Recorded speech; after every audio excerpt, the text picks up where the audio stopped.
गिबियावनो बयखौबो बड' निउस इउटुब चेनेलनि गोदान खौराङाव बरायबाय। नोंथांमोननि थाखाय बे समाव माखासे खौरां लाबोदों। भिडिअखौ जोबजासे नायलांनो दाबाव आरो चेनेलाव गोदानब्ला अन्नानै साबस्क्राइब खालामना बेल आइकनआ अलाव होनानै ला आरो भिडिअखौ लाइक कमेन्ट शेयार खालामनो गुरै खावलायबाय। दानिया फैदो दिनैनि खौराङाव।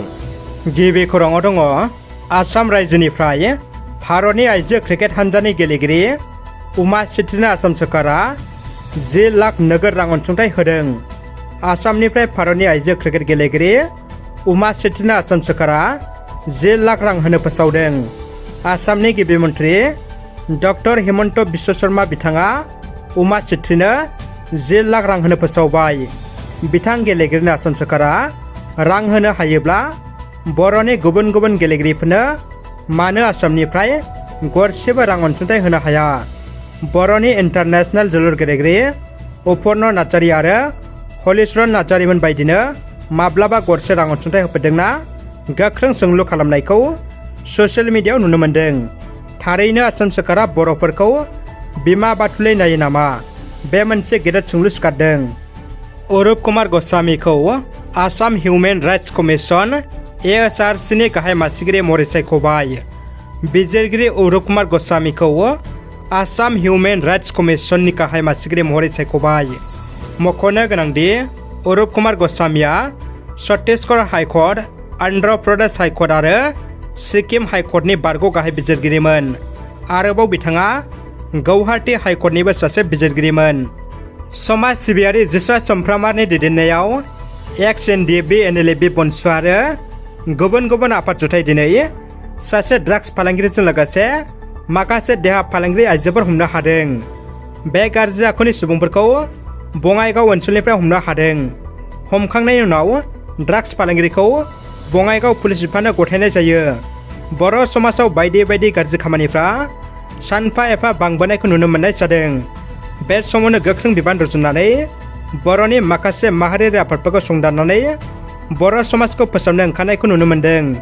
गोख्रों समाज सिबियारि जिसा चम्फ्रामारि बिथाङा समाज दैदेनगिरि सोलिफु सरकार आरो बर' माहारिनि गासै आफादफोरखौ गावसोरजों मोजां हाबा मावनायाव समाज फोसाबनो नागिरनायाव मदद होनांगौ होनना गोख्रों खावलायदों। समाजाव गाज्रि खामानि मावग्रा आरो ड्राग्स जौ फेग्रा मुवा बाहायग्रा लाइमोन आरो देहा फालांगि खालामग्रा आइजोफोरखौ सांग्रांथि होदों XNDBफ्रा। जुदि बेबायदि गाज्रि हाबानिफ्राय गोजानाव थायाब्ला इनाव गोख्रों राहा लानाय जागोन होनना बुंथियो। दानिया फैदो गुबुन मोनसे खौराङाव। चिरांनि देवस्रियाव हाग्रानि मैदेरनि उत्पात। चिरां जिल्लानि फाराव भुटान सिमनानि साखाथियाव थानाय रुनिकाटा फरेस्ट रेन्जनि बेन्दोङाव थानाय देवस्रियाव हाग्रानि मैदेरनि उत्पातखौ लाना बे ओनसोलनिनो रायजो राजाफ्रा गोजोननाय गैयैखौ फोरमायदों। गामि गामि हाबनानै माब्लाबा संग्रा न', थाग्रा न', फरायसालि आरो दखाननि न'खौ सिफायना गासैबो मुवा बेसादफोरखौ खहा खालामना गालांनाय जाथाया गोबाव समनिफ्रायनो जाबाय थागासिनो दं होननानैबो ओनसोलनि थागिबिफ्रा खौरां बिजोंनि गेजेरजों गोथौयै दुखु मोननायखौ फोरमायदों। बेखौ बिथा खालामनानै बे ओनसोलनिनो सांग्रां रायजो राजाफ्रा बिटिआर सरकारनि हाग्रा बिफाननियाव हाग्रानि मैदेरखौ गामियाव फैनानै उत्पात खालामनायनिफ्राय होबथानायनि राहा लानो थाखाय खौरां बिजोंनि गेजेरजों गुरै खावलायहोदों। जाहाथे बे ओनसोलनि रायजो राजाफ्रा उननि समाव मैदेरजों मोगा मोगि जानांनायनिफ्राय बारग'नो हायो। गङिया दैसानि हाब्रां खुरखानायखौ नुनानै समखिखांदों सुजाकाटा गामिनि रायजो राजाफ्रा। बोसोरफ्रोमबो दैज्लां समाव गङिया दैसानि हाब्रां खुरखानायखौ नुनानै गिखांनाय मोन्दों गसाइगाव महकुमानि सिङाव थानाय सुजाकाटा गामिनि रायजो राजाफ्रा। गङिया दैसानि हाब्रां खुरखानायनि जाहोनावनो हरेनपुर मुंनि गंसे गामिया जोबस्रांलांबाय आरो दाबो सरकारा बे दैसानि खुरखानायखौ सरकारा होबथानायनि लामा लायाब्ला सुजाकाटा गामियाबो जोबस्रांलांगोन। रायजो राजाफ्रा फोरमायनाय बायदिब्ला सुजाकाटा गामिया बे दैसानि थाखायनो बोसोरफ्रोमबो दैज्लां समाव दैनि सिङाव थानो गोनां जायो। जाहोनाव रायजो राजाफ्रा गोबां जेंनाजों भुगिनांगौ जायो।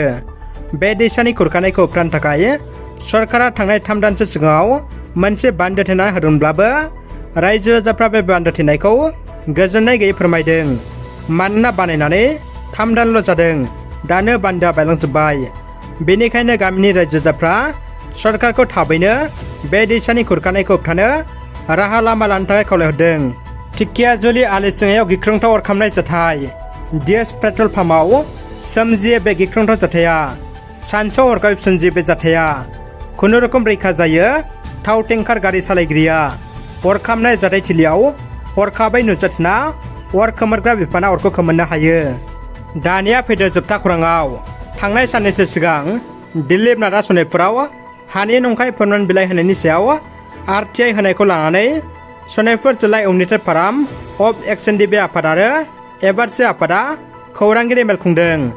सनितपुर जिल्लानि सिङाव थानाय टिकेजुलियाव आसाम सरकारा फरेस्ट डुइलार एक्ट 2006 नि आयेन बायदियै हानि फोरमान बिलाइ राननाय जादोंमोन।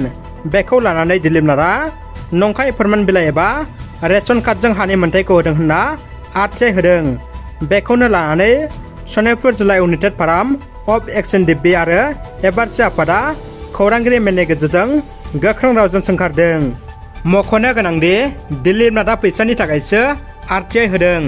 सिगांबो फरायसालिनि बिल्डिं लुनायावबो गंसे फरायसालियाव 5,000 राङै लादोंमोन आरो लामा लुनाय न' लुनायफोरावबो रां लायो।